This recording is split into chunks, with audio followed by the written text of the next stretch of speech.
Hey everybody, DJ Sixsmith here for CBS Local Sports, hanging out with Ernie Johnson. Yes, Ernie, sir. you're 9 for Turner now with this whole thing. What's it been like for you? Oh, it's been great. I mean, it's my 30th year at Turner, and the last 9 doing this. And I think it's what happened that first year when, like, basketball fans were saying, "Hold, this isn't the same way we've always watched the tournament. What is the CBS, TBS, TNT, True TV?" And I think it's been really cool the way people have been drawn to that, and now count on being able to watch their team no matter where they're playing, no matter when it is. Because, look, there were days I can recall before we ever took part in this where maybe I'm on the road and maybe Georgia makes the tournament, my alma mater, but I'm in a part of the country where all I'm going to get is 10 or 15 seconds of the Georgia game and a highlight, right, rather than being able to watch the whole thing. So I think it's been great, and again, one of the great events of the year for sure. Yeah, no question about it. Was that a long enough answer? That was perfect. Okay. No, that worked out just fine.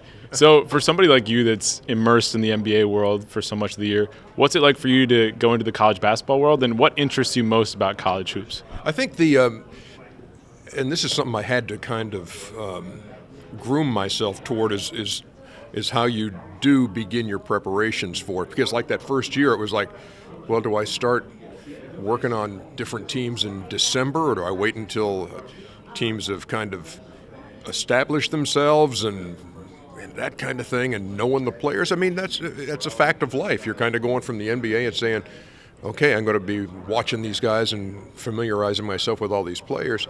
But I've really gotten it into a flow of and by this time I've got files on 200 teams over the last 9 years, and I can basically update all those files every year. Players who are gone, players who have come in, how many years for the coach, what's their March Madness history. And so it's not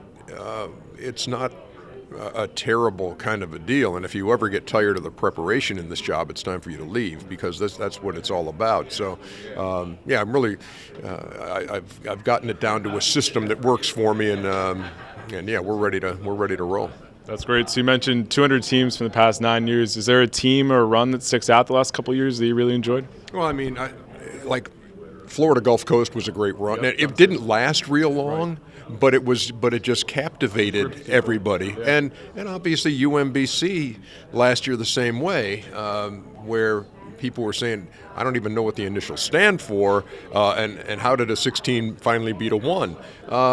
So those kind of things are stand out. But you think about the championships, and you think about Villanova and the last second win, and those moments.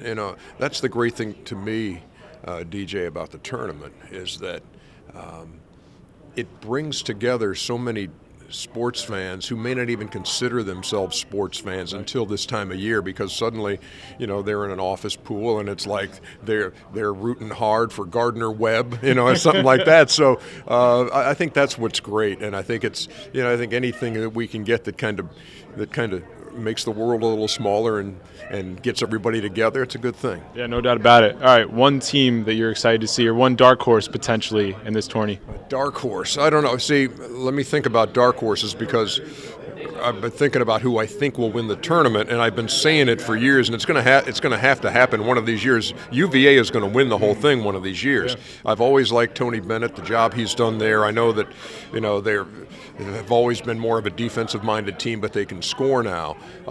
So I'm going to stick with UVA this year, even though I had them winning it last year also, and that didn't last. No, but in terms of dark horses, I don't know if you'd call Tennessee a dark horse. I mean, they've played so well all year in the SEC, but I think when people think who's going to win it, they're thinking Duke if Zion plays, Gonzaga with all their experience, maybe UVA, Michigan State because Tom Izzo loves this time of year. So those would be the ones that everybody's going to pick. So if I had to go dark horse, which is really not that dark, I'd say Tennessee. All right, there you have it. That's Ernie Johnson. Ernie, keep enjoying those BlackBerry moments. Oh, I thank you so much for that, man. I appreciate you. All right, we'll see you next time.